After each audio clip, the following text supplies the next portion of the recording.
మాట్లాడనా?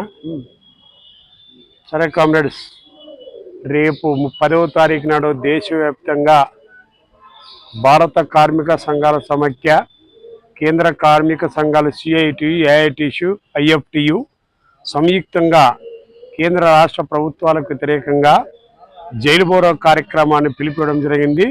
దాంట్లో భాగంగా ఆదోని ప్రాంతంలో కూడా పెద్ద ఎత్తున 10వ తారీఖు నాడు ప్రైవేటీకరణకు వ్యతిరేకంగా కార్మికుల్ని, అసంఘటిత కార్మికుల్ని, మున్సిపల్ కార్మికుల్ని, అంగన్వాడీ కార్మికులందరం కూడగట్టి 10వ తారీఖు నాడు ఆదోనిలో మున్సిపల్ గ్రౌండ్ నుంచి పెద్ద ఎత్తున కేంద్ర ప్రభుత్వానికి వ్యతిరేకంగా ఆందోళన చేపడతామని చెప్పి తెలియజేస్తున్నాము. ఇట్లా ఈ విధంగానే సమాన వేతనం, సమాన పని 26,000 రూపాయలు ఇవ్వాలని చెప్పి మన కార్మికుల డిమాండు.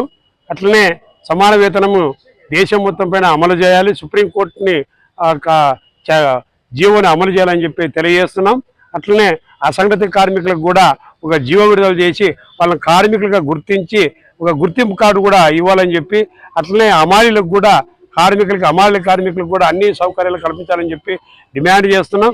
రేపు జరగబోయే కార్యక్రమానికి పెద్ద ఎత్తున ఐఎఫ్టి కార్యకర్తలు, ఏఐఎఫ్టియు, సిఐటియు అన్ని కార్మిక సంఘాలు, రైతు సంఘాలు పెద్ద ఎత్తున ఆందోళన చేపడతామని తెలియజేస్తున్నా. నా పేరు జి వెంకప్ప, ఐఎఫ్టి జిల్లా కార్యదర్శి.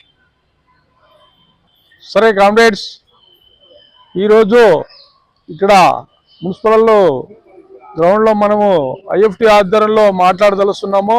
ఎందుకంటే దేశవ్యాప్తంగా మొత్తము జైలు బోరో కార్యక్రమాన్ని మరి ప్రతి సంవత్సరం కూడా అనేక పార్టీలు కానీ అనేక వాళ్ళు కూడా చేస్తున్నారు. మనం కూడా వామపక్షాల ఆధ్వర్యంలో మరి సిఐటియు, ఏఐటిసి అట్లా ఐఎఫ్టి ఆధ్వర్యంలో ఆదోనిలో కూడా మున్సిపల్ గ్రౌండ్ నుండి భీమ్ హౌస్ వరకు, భూమి హౌస్ కూడల వరకు పోయి ప్రోగ్రామ్ని సక్సెస్ చేయాలని చెప్పి విద్యార్థులు, మేధావులు, అమలీలు, అట్లే అసంఘటిత కార్మికులు, మరి ఆటో యూనియన్ కార్మికులు, మరి అట్లనే మరి అనేక రకాల కార్మికులు కూడా, ఈ మున్సిపల్ కార్మికులు అందరూ కూడా ఈ సమ్మెలో పాల్గొని దీన్ని జయం చేయాలని చెప్పి కోరుతూ, నా పేరు ఐఎఫ్టి నాయకుడు, జిల్లా ఉపాధ్యక్షుడు.